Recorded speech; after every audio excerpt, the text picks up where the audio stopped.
ओम शांति। आज प्यारे बाबा के अव्यक्त महावाक्य 18/6/1977 की यह वाणी है। टाइटल है कि योग की पावरफुल स्टेज कैसे बने। तो इस पर क्लास कराते हुए बाबा ने कहा कि रूहानी मिलन बनाने के लिए वरदान भूमि पर बच्चे आए हैं। तो रूहानी मिलन वाणी से परे स्थिति में स्थित होने से होता है, वह वाणी द्वारा होता है। तो वाणी से परे स्थिति प्रिय लगती है, वह वाणी में आने की स्थिति प्रिय लगती है। तो वाणी से परे स्थिति शक्तिशाली है और सर्व की सेवा के निमित्त बनाती है। वह वाणी द्वारा सर्व की सेवा करने की स्थिति शक्तिशाली अनुभव होती है। तो बेहद की सेवा वाणी से परे स्थिति द्वारा होती है, वह वाणी से होती है। अंतिम संपूर्ण स्टेज जिसमें सर्व शक्तियों से संपन्न मास्टर, सर्वशक्तिवान मास्टर नॉलेजफुल की स्थिति प्रैक्टिकल रूप में होती है। तो ऐसे संपूर्ण शक्तिशाली व सर्वशक्तिवान मास्टर नॉलेजफुल की स्थिति भी प्रैक्टिकल रूप में ही होनी चाहिए। तो ऐसे संपूर्ण स्थिति वाणी से परे स्थिति की होती है, वह वाणी में आने से होती है। तो सर्व आत्माओं के प्रति विश्व कल्याणकारी महादानी वरदानी सर्व प्रति सर्व कामनाओं की पूर्ति करने वाली स्टेज वाणी से परे स्थिति की है, वह वाणी में आने की है। दोनों के अनुभवी दोनों स्टेजेस को जानने वाले हो।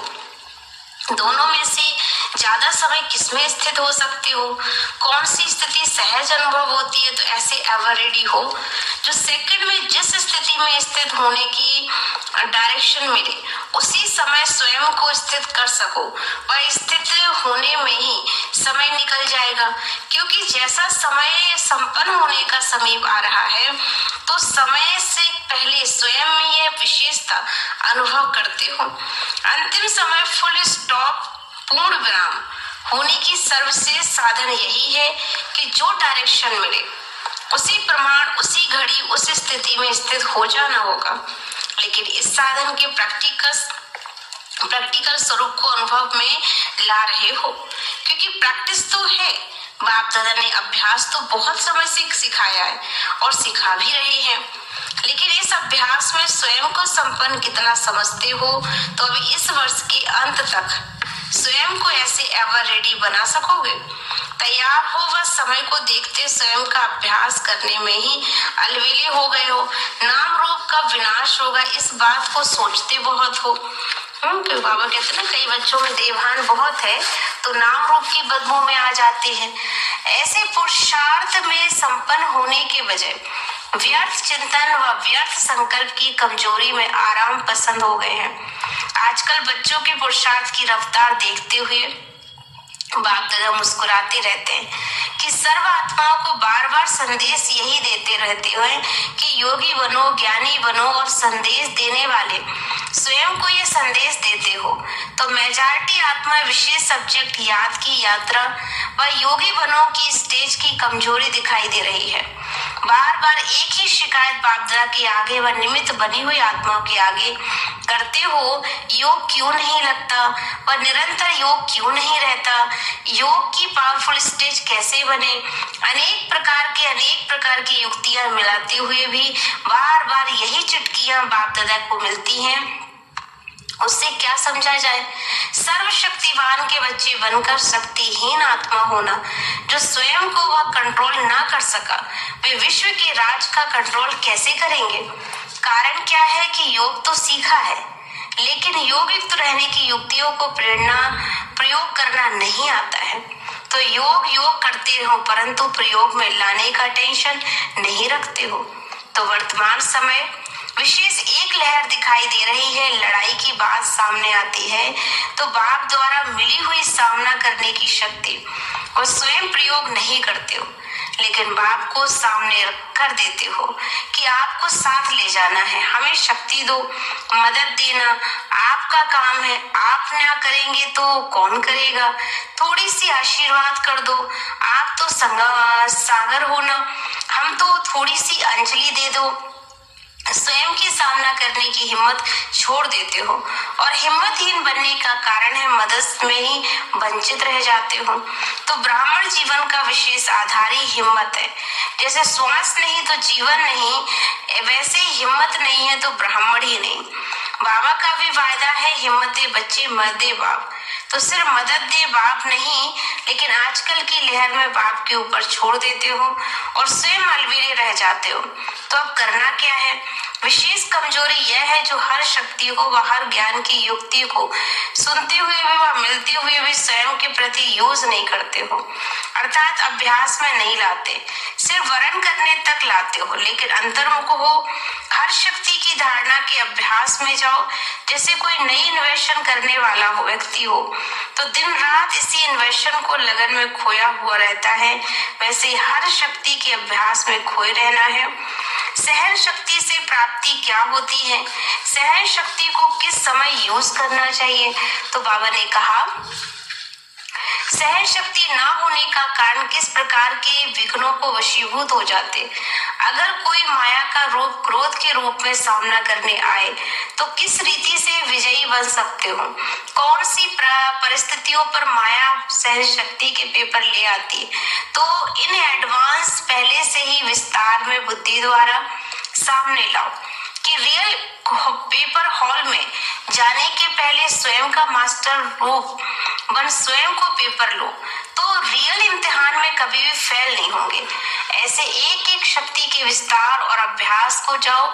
अभ्यास कम करते हो तो व्यास सब बन गए हो, लेकिन अभ्यास नहीं करते हो। इसी प्रकार स्वयं को विजयी रखने का आता है, इसलिए माया आपको विजयी कर देती है। अगर सदा अभ्यास में विजयी रहो ना तो सुव्यर्थ संकल्प की सब्जेक्ट में समाप्त हो जाए।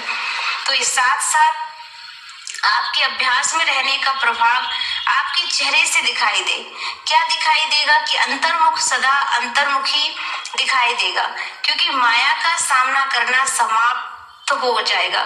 जैसे अनुभवी को बढ़ाते चलने से बार बार एक ही शिकायत करने से छूट जाओगे। जैसे सर्वशक्तियों के अभ्यास के लिए सुनाया, वैसे ही स्वयं को योगी तो आत्मा कहलाते हो, लेकिन योग की परिभाषा को औरों को सुनाते हो, उसका स्वयं को भी अभ्यास करना होगा। योग की मुख्य विशेषता है सहज योग, कर्म योग, राजयोग, निरंतर योग, परमात्म योग। तो जो वर्ण करते हो वो सब बातें स्वयं के अभ्यास में भी लाना पड़ेगा।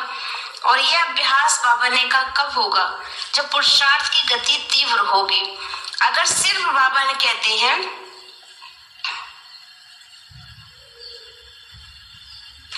अभ्यास करते हो कि हम प्रैक्टिकल में लाएंगे, तो विशेषता का अभ्यास पढ़ाओ, तब संपूर्ण योगी बन सकेंगे। सहज योग का अभ्यास पढ़ाओ, राजयोग का अभ्यास पढ़ाओ, तब पास विद ऑनर हो सकते हो। तो मेजॉरिटी कमजोर बन जाते हो।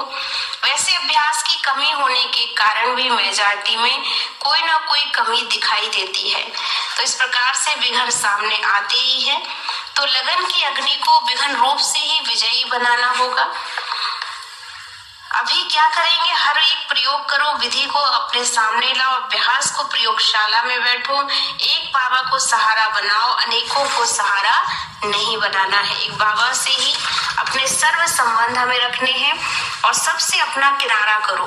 अभी ज्ञान के सागर, गुणों के सागर, शक्तियों के सागर ऊपर ऊपर की लहरों में लहरा रहे हो, इसलिए अल्पकाल की रिफ्रेशमेंट अनुभव करते हो, लेकिन अब सागर के तले में जाओ तो अनेक प्रकार के विचित्र अनुभव रतन प्राप्त कर सकोगे। स्वयं भी समर्थ बनो। अब यही चुटकियां नहीं लिखना कि बाबा को हंसी आती है, छोटी छोटी बातें और वही बातें लिखते हो। तो विनाशी डॉक्टर का कार्य भी बाबा के ऊपर है।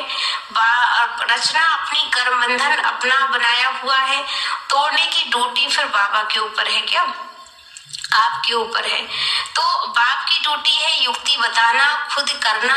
आप बताने के निमित्त हो बाबा, वह करने के निमित्त हम हैं।